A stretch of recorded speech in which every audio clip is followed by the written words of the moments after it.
రోజు ఎంతోమందికి దేవుడు ఏం చేయాలో చెప్పక కాదు, జీవితంలో ఏం చేయాలో తెలియక కాదు, జీవితంలో గమ్యము ఎరగక కాదు, నీవు ఏంటో నీవు తెలియక కాదు, చేస్తానికి కావాల్సిన క్రమశిక్షణ లేక.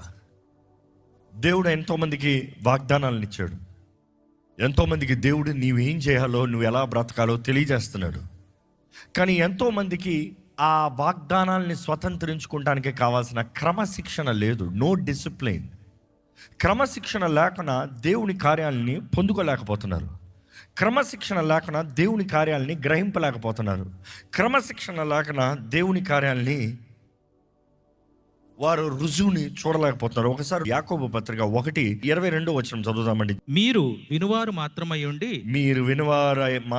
ఉండి మిమ్మును మీరు మోసపుచ్చుకొనకుండా వాక్య ప్రకారం ప్రవర్తించువారై ఉండుడి. వాక్య ప్రకారమై ప్రవర్తించువారై ఉండుడి. Be doers of the word, not only hearers of the word. If you do that, you are deceiving yourselves. మీరు కేవలం వాక్యము విని దాని ప్రకారం జీవించిన వారైతే మిమ్మల్ని మీరు మోసపరుచుకున్న వారు అనేది ఇంగ్లీష్ బైబిల్లో చాలా స్పష్టంగా తెలియబడుతుంది. కేవలం వింటారంట, వారు చేయరంట. దాని ప్రకారం చేయని వారైతే వారు మోసపరుచుకున్న వారు. ఈరోజు ఎవరో నిన్ను మోసపరుస్తలే, నిన్ను నువ్వే మోసపరుచుకుంటున్నావు. ఈరోజు అపవాది నిన్ను మోసపరుస్తలే, నీలో ఉన్న సోమర్థనం నిన్ను మోసపరుస్తుంది.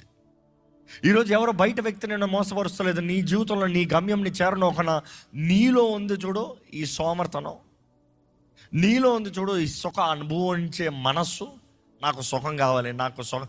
ప్రతి దానికి కాలం ఉందంట, ప్రతి దానికి సమయం ఉందంట.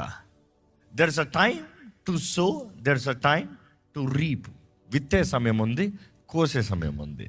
ఆనందిస్తానికి సమయం ఉంది, దుఃఖిస్తానికి సమయం ఉంది, ఏడుస్తానికి సమయం ఉంది, గంతులేస్తానికి సమయం ఉంది. ప్రతిరోజు ఒకేలాగా ఒకేది సమయం తగినట్టుగా లేకపోతే పిచ్చోడు అంటాడు. Is called a fool. ఈరోజు ఎంతోమంది చేయవలసిన సమయంలో చేయకుండా, జీవించవలసిన విధానంలో జీవించకుండా దేవుడు ఏదో చేస్తే బాగుంటుంది అని ఆశపడుతున్నారు. దేవుడు అట్లా చూసినప్పుడు లూకాసు వార్త 16:10 చూసినప్పుడు కొంచెంలో నమ్మకం ఉన్నవాడు అధికంలో కూడా నమ్మకంగా ఉంటాడంట. కొంచెంలో నమ్మకం ఉన్నవాడు అధికంలో కూడా నమ్మకంగా ఉండాడంట. యేసు ప్రభు చెప్పిన మాట.